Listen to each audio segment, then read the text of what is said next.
Seguramente algunos de ustedes han escuchado o saben algo acerca de Policarpo. Policarpo fue un discípulo de Juan y fue ordenado como pastor u obispo de Esmirna. Pero ya en su avanzada edad se le dijo que renunciara a lo que él creía acerca del Señor Jesús y que ofreciera incienso al emperador. Cuando él rehusó, entonces lo sentenciaron a la hoguera. Se dice que entre sus últimas palabras fueron: 86 años le he servido a él y no me ha hecho ningún mal. ¿Cómo puedo yo entonces blasfemar a mi Rey y Salvador? Ustedes me amenazan con fuego que después de un poco de tiempo se apaga, pero ignoran el fuego de castigo eterno que está preparado para el maligno. Muchos años antes, siglos antes, tenemos una situación similar con este capítulo 6 de Daniel. Posiblemente uno de los mejores, si no el mejor de los capítulos conocido, el mejor conocido de los capítulos del libro de Daniel. Daniel en el foso de los leones. Ustedes tienen ahí en sus notas, sus páginas u hojas que les han entregado, el resumen de esa primera parte, porque hemos dividido este capítulo en dos partes y lo vamos a hacer una parte ahora y después en el segundo servicio la segunda parte. Pero tienen ahí el resumen y quisiera leer la aplicación en particular. La aplicación en lo que se refiere a estos primeros 11 versículos es que la presencia de Dios en el creyente se demuestra con un buen testimonio. Y como ya tantas veces lo hemos visto con la vida de Daniel, eso abre oportunidades de mayor responsabilidad, pero también le expone, y en este caso muy claramente lo vemos, pero también le expone a la envidia y acusación por parte de opositores. Eso podría suceder en nuestras vidas hoy. Veamos los primeros 3 versículos del capítulo 6. Dice: le pareció bien a Darío constituir sobre el reino 120 sátrapas que gobernaran en todo el reino. Quedémonos ahí por un minuto. Al final del capítulo 5 se menciona que quien tomó la dirección del gobierno en Babilonia fue, como pueden ver en el versículo 31, Darío el Medo. Ahora, en la historia extrabíblica no se encuentra a alguien con ese nombre. Sin embargo, haciendo uso de los datos de los antiguos historiadores como Heródoto, a quien ya hemos mencionado, y Genofonte, así como inscripciones de la crónica de Nabonido, que fue el último rey de Babilonia, se llega a una posible identificación, aunque no definitiva, pero una posible identificación de quién habría sido este Darío. Posiblemente es un hijo del último rey de Media, porque lo que sucedió es que, si bien es cierto que fueron los ejércitos combinados de Media y Persa quienes conquistaron a Babilonia, con el tiempo Media cayó y Persia conquistó y vino a ser el imperio persa, de manera que se cree que este Darío fue un hijo del último rey de Media, un personaje llamado Ubaru, que aparece en estas crónicas y en esta literatura extrabíblica. A esto se le añade el hecho de que muy posiblemente el nombre Darío no es un nombre personal, sino que se usa como un título o un nombre adoptado al ascender al trono, como César, por ejemplo. No todos los emperadores se llamaban César, pero iba a ser el título con el cual se identificaba al emperador romano. De manera que Darío posiblemente no sea un nombre personal, sino que un título. Darío el Medo entonces fue hecho rey de Babilonia por Ciro el Grande. Ciro era el emperador, el rey del imperio persa, que creció aún mucho más que el imperio babilonio. Entonces, el rey Ciro el Grande nombró a este hombre Darío o Bubaru rey de todo el imperio persa. Notar que en el 531, que ya leímos, dice que Darío el Medo recibió el reino, como que si alguien se lo entregó. Durante el período que Daniel sirvió al imperio persa, hay dos reyes activos que se mencionan. El reinado de Darío el Meda, que está aquí, y luego Ciro, rey sobre toda Persia, y eso lo encontramos en el capítulo 10, versículo 1.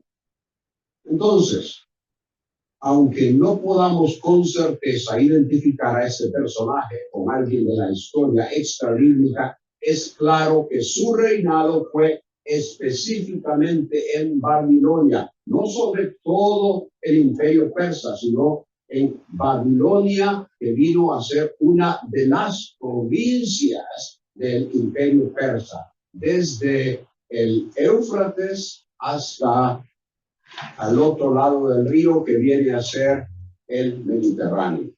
Entonces, el versículo 1 indica que ese personaje tenía una autoridad extensa y un amplio poder de libertad para gobernar Babilonia, ya que nombró un extenso número de funcionarios suficientes para administrar la región. El versículo 2 dice, sobre ellos, sobre estos 120 sátrapas, 3 funcionarios, uno de los cuales era Daniel, a quienes estos sátrapas rindieron cuenta para que el rey no fuera perjudicado.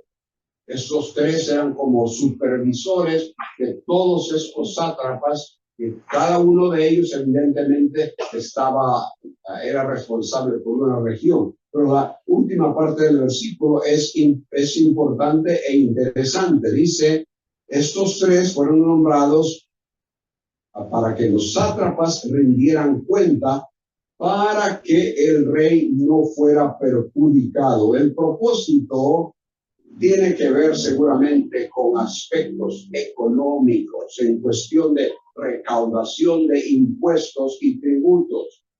A estos 3 deberían estos sátrapas rendirles cuentas y así asegurarse de que el emperador, en última instancia, pero el rey de Babilonia también, recibían esos impuestos y tributos. Y así que también cada satrapía se mantuviera bajo control sin intentos de sublevación. De manera que la idea era tener la provincia bien controlada. Uno de esos funcionarios era Daniel, quien ya había estado en Babilonia por lo menos 66 años. Y eso significa que su edad era por unos 85 o bien 86 años, un hombre ya avanzado en edad. Alguien que, según nuestro pensar, ya debería de estar jubilado. ya debería estar en su silla mecedora con el abanico. Pero no, este hombre estaba activo, continuaba sirviendo primeramente al Señor y luego al rey.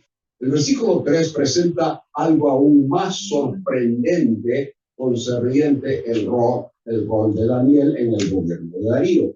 Pero este mismo Daniel sobresalía entre los funcionarios y sátrapas porque había en él, y ahora se nos dice la razón por la cual él sobresalía.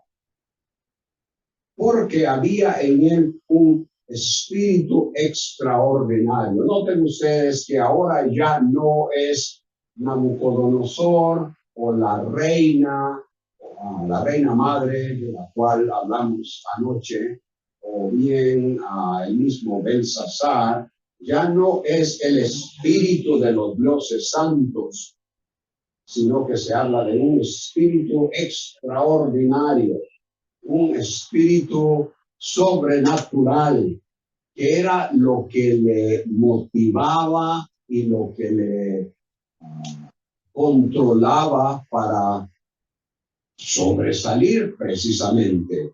Y por eso es que hemos titulado esta parte de estos versículos, esta parte del capítulo, con que la presencia de Dios en la persona le permite sobresalir en la vida.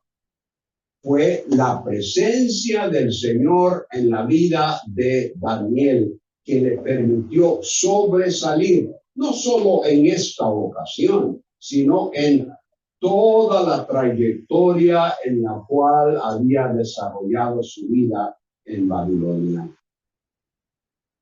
Daniel, ni joven, ni meda, ni persa, ni babilonio, sino que un anciano judío.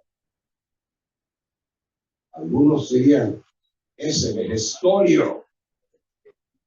Pero ese anciano judío estaba y continuaba dando testimonio de lo que el Señor había hecho en su vida. Una vez que los 120 sátrapas y los 3 funcionarios comenzaron a desarrollar su cargo, le fue obvio al rey que quien lo hacía mejor, de la mejor manera, era Daniel. Y así tenemos al final del versículo que el rey pensó ponerlo sobre todo el reino, sobre aún estos otros 2 sátrapas, otros 2 funcionarios a quienes los sátrapas eran responsables. A una edad tan avanzada, Daniel le daba total dedicación al cargo que le habían encomendado. No sería sorpresa que también se hubiese dado cuenta el rey, es decir, Darío, de los sucesos en la corte de Belsasar. Y eso nos lleva a la segunda razón del versículo 3 que explica esa posibilidad de elevar la posición de Daniel en el gobierno. Daniel sobresalía entre los funcionarios porque había en él un espíritu extraordinario. Indudablemente llegó a oídos de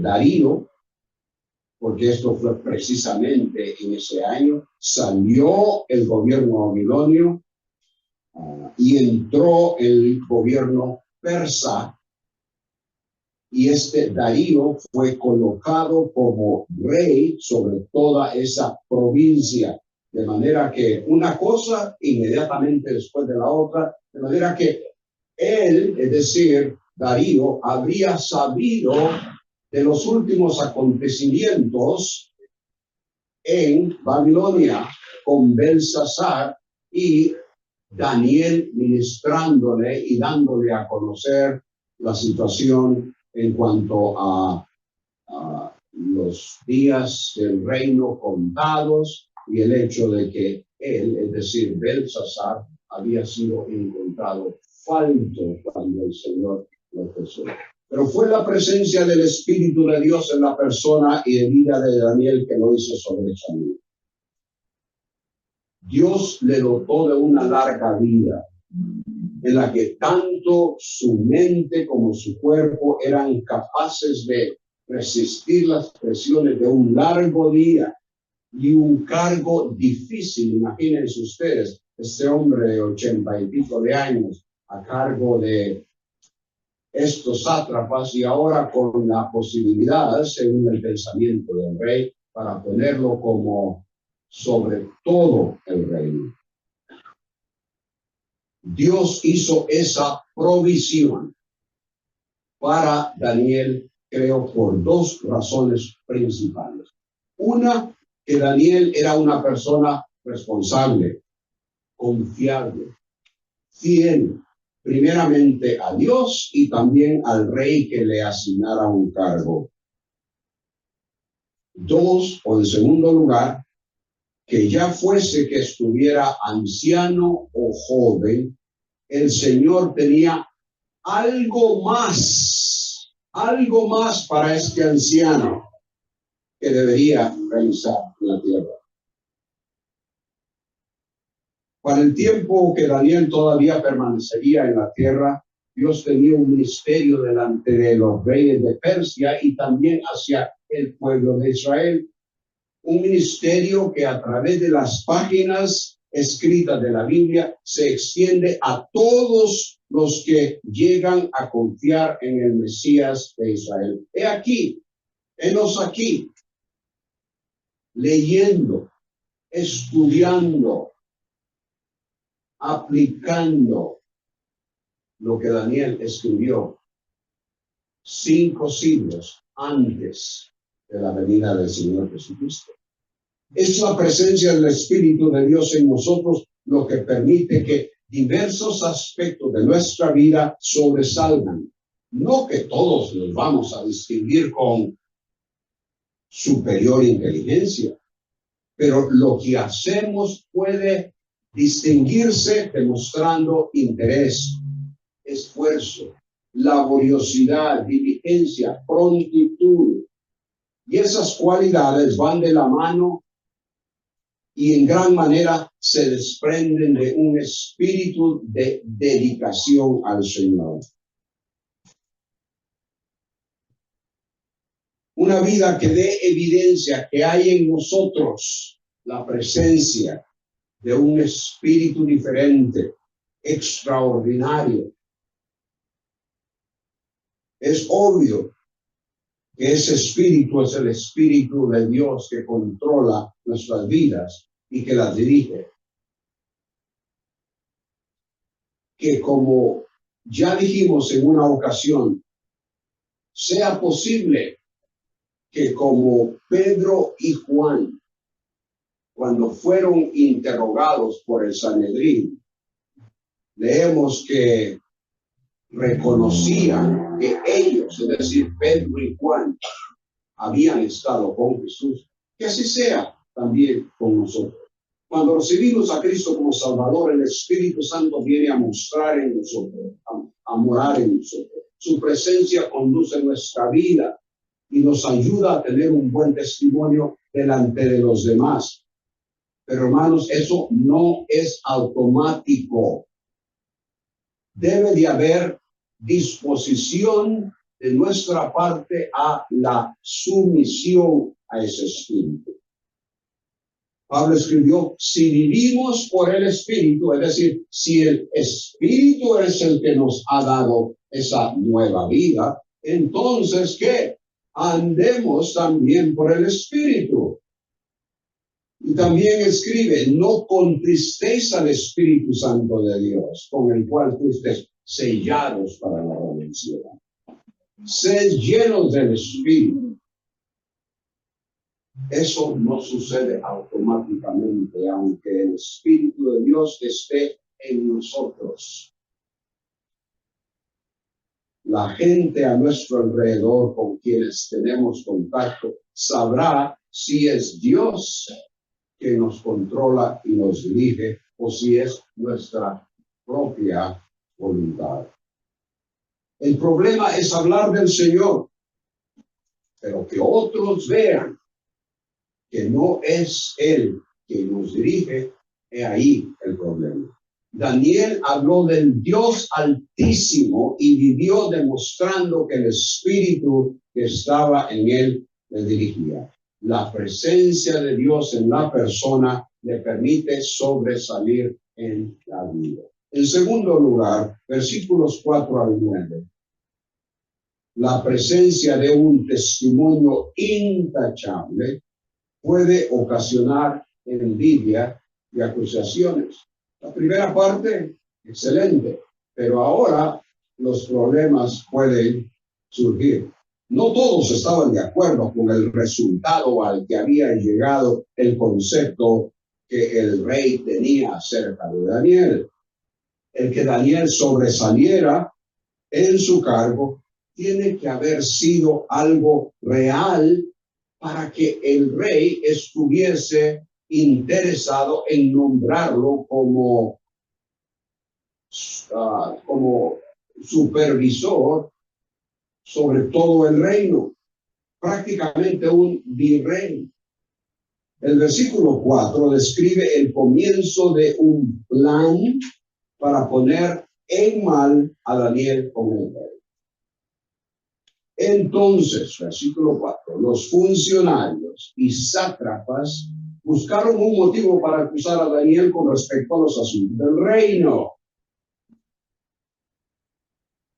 La envidia que entró, seguramente estos otros dos funcionarios, porque él menciona aquí los funcionarios y sátrapas, no creo que todos los 120 sátrapas hayan estado involucrados en eso, pero algunos de ellos estuvieron involucrados en encontrar, escurgar, escarbar la vida de Daniel para ver si había algo con que lo podían acusar y así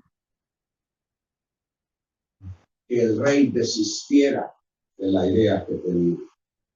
El problema para los que conspiraban contra Daniel era que no podían encontrar nada con lo cual podían acusarle. Esas personas que invirtieron tiempo en pensar, investigar, sugerir el uno al otro cosas o situaciones que mostraran o dieran la apariencia de lo que era incorrecto en la vida de Daniel. Pero no pudieron encontrar nada que les sirviera para lo que ellos deseaban. El esfuerzo para su trama fue inútil. Buscaron, pero no encontraron. No había ni falta ni corrupción, por más que encontraron. Eso es lo que nos dice el versículo 4. Los funcionarios y sátrapas buscaron un motivo para acusar a Daniel con respecto a los asuntos del reino, pero no pudieron encontrar ningún motivo de acusación ni evidencia alguna de corrupción. Y luego nos dice la razón por qué. Por cuanto él era fiel y ninguna negligencia ni corrupción podía hallarse en él. No había posibilidad de que alguien genuinamente pudiese levantar el dedo en contra de Daniel y acusarlo diciendo, este fulano tal y tal cosa. No había manera. Entonces, el versículo 5 nos dice que la conclusión a la que llegaron y la única alternativa era atrapar a Daniel. Entonces, versículo 5, estos hombres dijeron, no encontraremos ningún motivo de acusación contra ese Daniel, a menos que encontremos algo contra él en relación con la ley de su Dios. La alternativa era ponerlo entre la espada y la pared. Ponerlo en una situación en la que él tuviese que escoger entre fidelidad a Dios, que ellos sabían que Daniel no iba a violar tal cosa. Entre eso y obediencia al rey en algo que estuviera en conflicto con su dedicación y fe en el Señor. La experiencia hoy día es todo lo contrario. Encontrar algo bueno de un funcionario es lo que generalmente se imposibilita. Porque lo malo, lo erróneo, lo corrupto, con frecuencia es evidente. Pero en términos de aplicación, pensemos no en los funcionarios gubernamentales, en quienes es fácil encontrar faltas y criticar. Pensemos en nosotros como funcionarios representantes del Rey de Reyes. Pablo se identifica a sí mismo y a los que con él ministran como embajadores de Cristo. ¿Acaso no somos eso? Sus representantes llevando al mundo el mensaje de reconciliación. ¿Cuán fácil es encontrar en nosotros algo de lo que legítimamente nos puedan acusar? Pablo exhortó a los filipenses en 2:15 que fuesen irreprensibles y sencillos, hijos de Dios sin tacha en medio de una generación torcida y perversa, en medio de la cual les dijo Pablo, resplandecéis como luminares en el mundo. ¿Resplandezco yo? ¿Resplandece usted, hermano, hermana? Eso es lo que el Señor quiere que suceda en nuestras vidas. Que nuestra luz brille y no sea apagada o se opaque por situaciones que en realidad van en contra del Evangelio del Señor y ponen en tela de duda ante otros la realidad de nuestro testimonio. Daniel era en verdad una luminaria en el mundo. No había oscuridad en él y fue necesario inventar algo para apagar esa luz. En el versículo 6 se muestra el plan en marcha. Estos funcionarios y sátrapas de común acuerdo fueron entonces al rey y le dijeron así: Rey Darío vive para siempre. El saludo usual para un rey. Gobernadores y sátrapas, dice la Reina Valera, la A se me olvidó, ¿cómo es? Reina Valera. No es la de revisar, pero la RVA es la Reina Valera actualizada. Reina Valera actualizada. Dice, se juntaron. Perdón, la Reina Valera del 60 dice, se juntaron. La Reina Valera de actualizada se reunieron delante del rey. Esa misma palabra, traducida reunir, se usa en el Salmo 2:1. Y ahí se traduce, se amotinan, en la versión del 60. En mi versión que tengo aquí, la Biblia de las Américas, dice, se sublevan. El Salmo 64:2 tiene una palabra que se deriva del mismo verbo, sublevar, o juntarse, o amotinarse. Una palabra que se deriva del mismo verbo. La Reina Valera del 60 dice: escóndeme del consejo secreto de los malignos, de la conspiración de los que hacen iniquidad. Lo que aquí tenemos es en realidad una conspiración. Estos funcionarios y sátrapas, y dice aquí la Biblia de las Américas, de común acuerdo, pero la idea es que conspirando juntos fueron entonces al rey y le dijeron: Rey Darío, vive para siempre.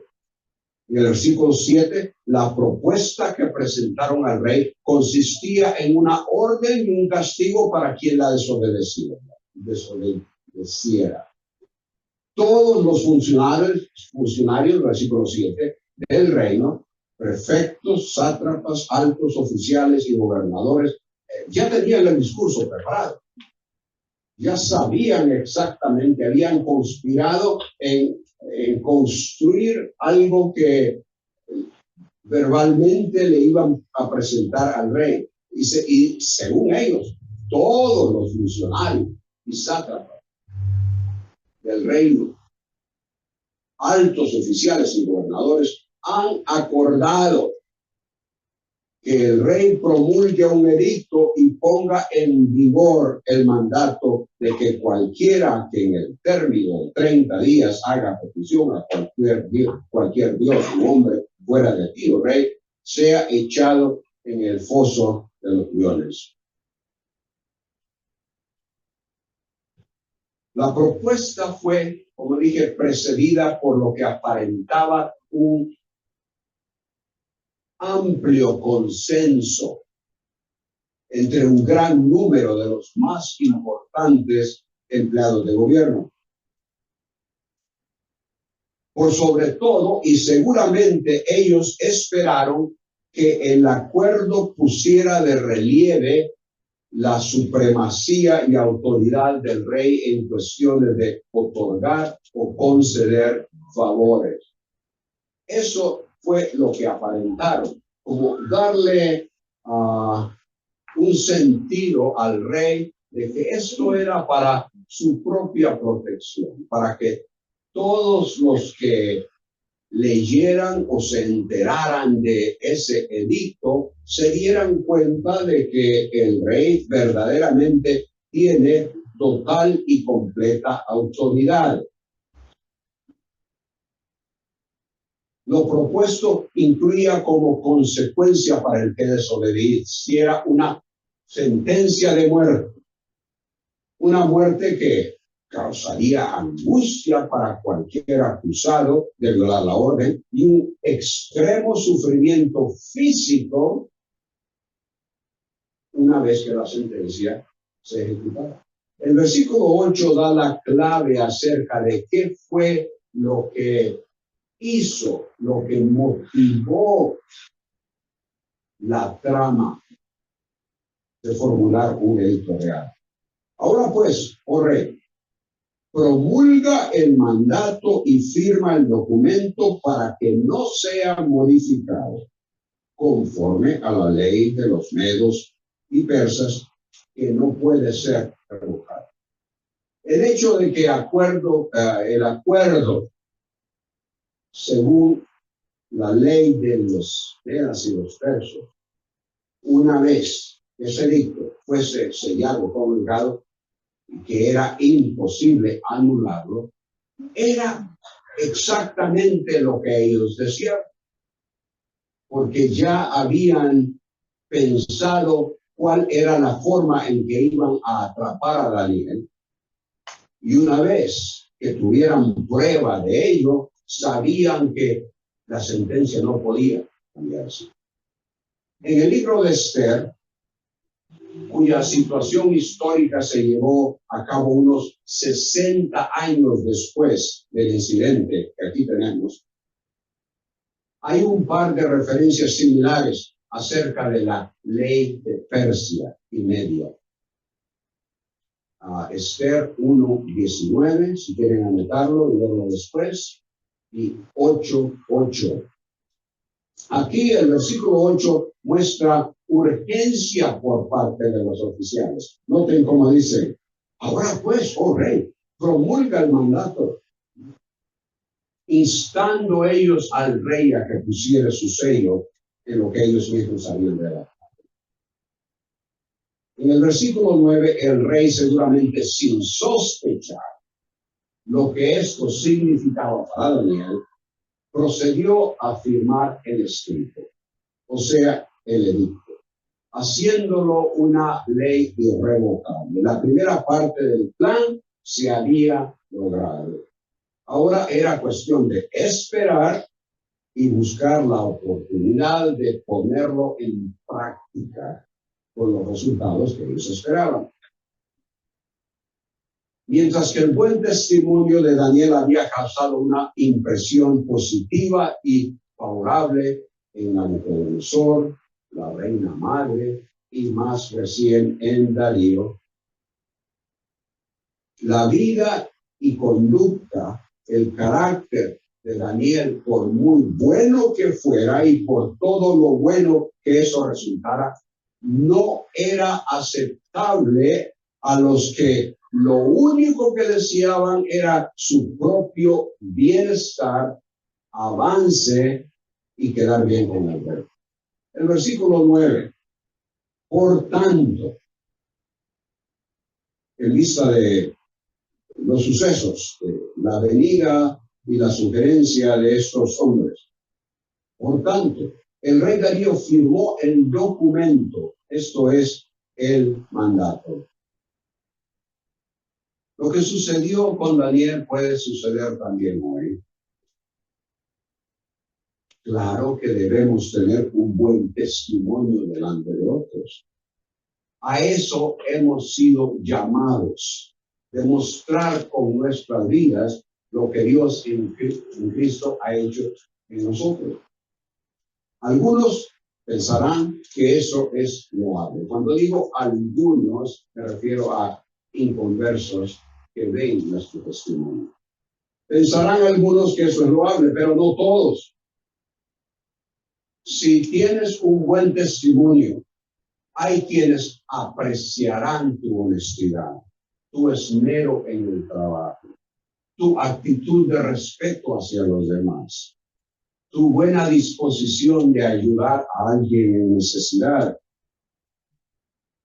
el amor que demuestras hacia tu esposa, el buen ejemplo que das a tus hijos, la forma en que les enseñas a ser respetuosos, inculcándoles sumisión al Señor. Y si alguien considera que todos esos aspectos de tu vida son positivos, entonces quizás tu jefe, al observarlas, te asigna otras tareas, otras responsabilidades mayores en la empresa. Pero quizás otros que han estado ahí por años comienzan a sentir envidia y es posible que tengas problemas. No en el foso de los leones, pero sí quizá alguna trampa que ocasione que te despidan del trabajo. Si tu testimonio demuestra fidelidad al Señor por sobre todo, la sociedad en general lo considerará anticuado y fuera de onda.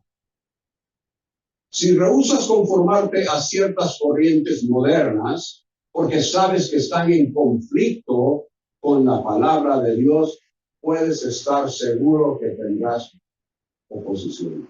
Lo que personalmente me preocupa es que los evangélicos en realidad ya no se encuentran con muchas de estas dificultades. la oposición ya no es tanta. Me pregunto si será porque no hay mucho a lo que otros se opongan. ¿Será que el mundo y la sociedad no ven en el evangélico diferencia a la cual tengan que oponerse? El Señor le dijo a sus discípulos que les enviaba como ovejas en medio de lobos. ¿Será que las ovejas han venido a ser lobos? De manera que los lobos no ven necesidad de atacar, o que temen que más bien les ataquen. Daniel nunca dejó de ser identificado como uno con testimonio claro. Nunca dejó de ser alguien que servía al verdadero Dios. Y eso le causó oposición. La presencia de un testimonio intachable en la persona puede ocasionar envidia y acusaciones. En tercer lugar, las tramas acusadoras de opositores no deben alterar el testimonio del fiel siervo de Dios. ¿Cómo estamos en tiempo? Porque ni fijé a qué horas pensamos. Todavía 10. 10 más 10 más 10. Gracias, hermano. Versículos 10 y 11. Las tramas acusadoras de opositores no deben alterar el testimonio del fiel siervo de Dios. Versículo 10 dice: cuando Daniel supo que había sido firmado el documento, entró en su casa, en su aposento superior, tenía ventanas abiertas en dirección a Jerusalén, y como lo solía hacer, como acostumbraba, como era lo que hacía continuamente todo el tiempo, continuó arrodillándose 3 veces al día, orando y dando gracias delante de su Dios. Nos informa este versículo que Daniel se dio cuenta que el rey había firmado ese decreto, y fue quizás hasta ese momento que supo qué era lo que contenía. Varias observaciones acerca de este versículo. Evidentemente, en primer lugar, la casa de Daniel tenía ventanas en dirección hacia Jerusalén. El concepto de que ese era el lugar donde Yahweh, Jehová, escogió morar para dirigir a su pueblo, específicamente el templo, ese concepto prevalecía en la mente de todos los judíos fieles. Primera de Reyes 11:36. Jerusalén, la ciudad que yo he escogido para poner allí mi nombre, y varios otros. Aunque cuando Daniel oraba en Babilonia, Jerusalén y el templo habían sido ya destruidos, la esperanza, y eso lo vamos a ver en capítulo 9, la esperanza era la restauración. De manera que, de acuerdo con esa esperanza, Yahweh no había abandonado Jerusalén. Orar con el rostro orientado hacia Jerusalén era una afirmación de esa esperanza y de la convicción de que el Señor, Yahweh, Jehová, escucharía la oración.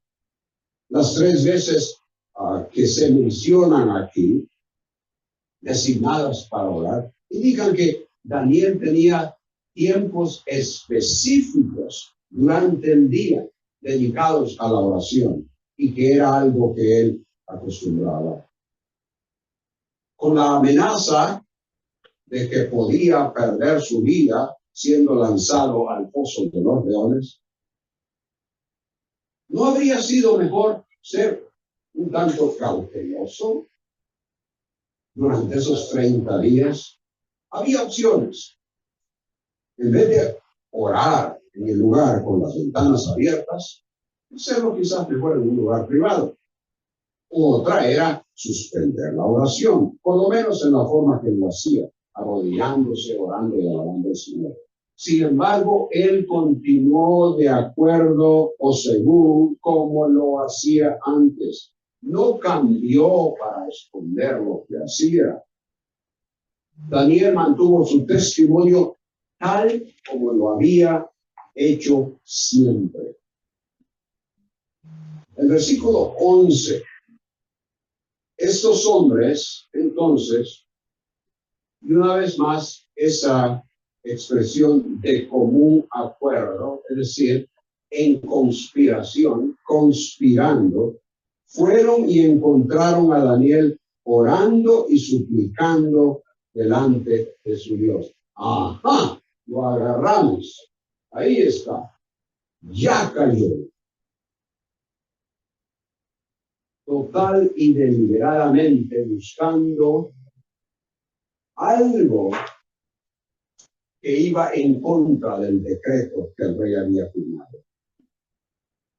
Seguramente lo habían visto antes haciendo esto, y precisamente fue por esa razón que formularon ese decreto para que el rey lo firmara. Sabían que la única forma de atrapar a Daniel era en algo erróneo, pero la trama diseñada para acusar a Daniel no alteró su testimonio. Él permaneció firme, expresando su dependencia de Dios en oración.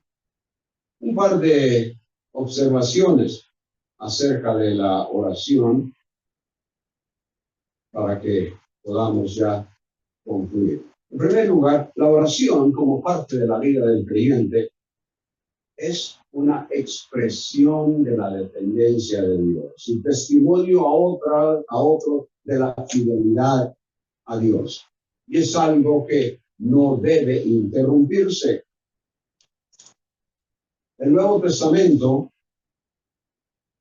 Pablo en 1 Tesalonicenses 5:17 dice, orad como sin cesar, todo el tiempo, continuamente, a toda hora. En segundo lugar, la oración debe ser orientada correctamente. Daniel tenía en mente el lugar donde sabía que Yahweh había puesto su nombre, Jerusalén. Había esa conexión entre Jerusalén, el Señor, Dios, y Jerusalén.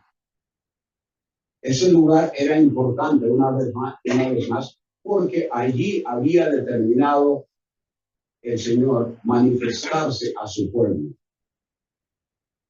Hay muchos versículos que nos hablan de esto. Voy a mencionar uno, nada más. Salmo 11:4. Yahweh está en su santo templo. Yahweh tiene en el cielo su trono. Ahí está. En su santo templo donde él escogió manifestarse a su pueblo, pero en realidad su trono está en el cielo.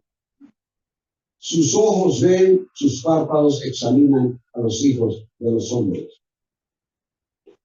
Aunque sabemos que Dios es omnipresente, es decir, está en todo lugar, sabemos también que su morada, su trono es en el cielo.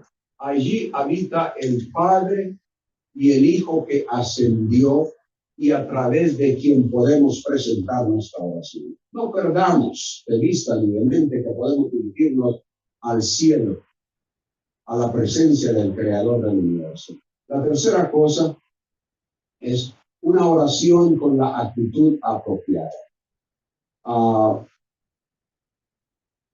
Hay muchos versículos en el Antiguo Testamento en particular donde nos muestran que la oración se hacía de rodillas o bien postrado con su rostro al suelo, que implica obviamente tener las rodillas también en el suelo.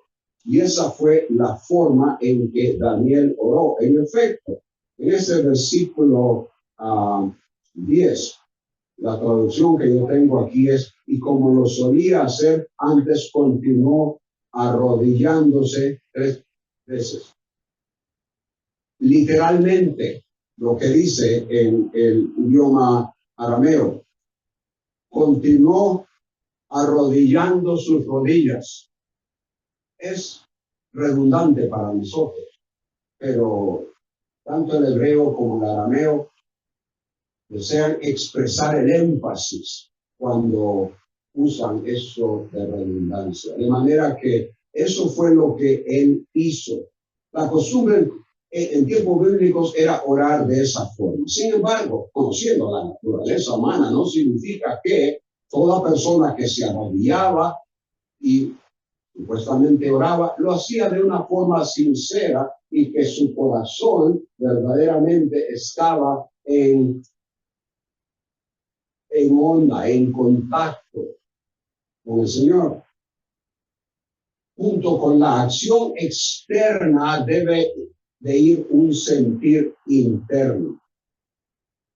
Y es ese sentir, esa actitud genuina, lo que es importante y que el Señor acepta. Por otra parte, considerando el significado de arrodillarse, que es reconociendo que uno viene delante de el Señor de toda la tierra, el Dios creador de todo, considerando el significado, me pregunto si no arrodillarse es porque también falta un sentir o actitud de humillación ante Él. Es indiscutible que la forma que nos aproximamos a alguien a solicitar un favor o para agradecerle por lo que Él ha hecho, comunica nuestro sentir hacia la persona. En todo caso, el punto principal de los versículos del 9 al 11 es que las tramas acusadoras de opositores no deben alterar el testimonio del fiel siervo de Dios. Un testimonio que incluye la oración como demostración de dependencia. Como el Señor puso a Daniel en Babilonia y lo dejó ahí por una larga vida para que diera testimonio de él en un ambiente pagano e idólatra. Así él nos ha dejado para que, como ya leímos en Filipenses 2:15, irreprensibles y sencillos, hijos de Dios, sin tacha, en medio de una generación torcida y perversa, resplandezcamos como luminares en el mundo.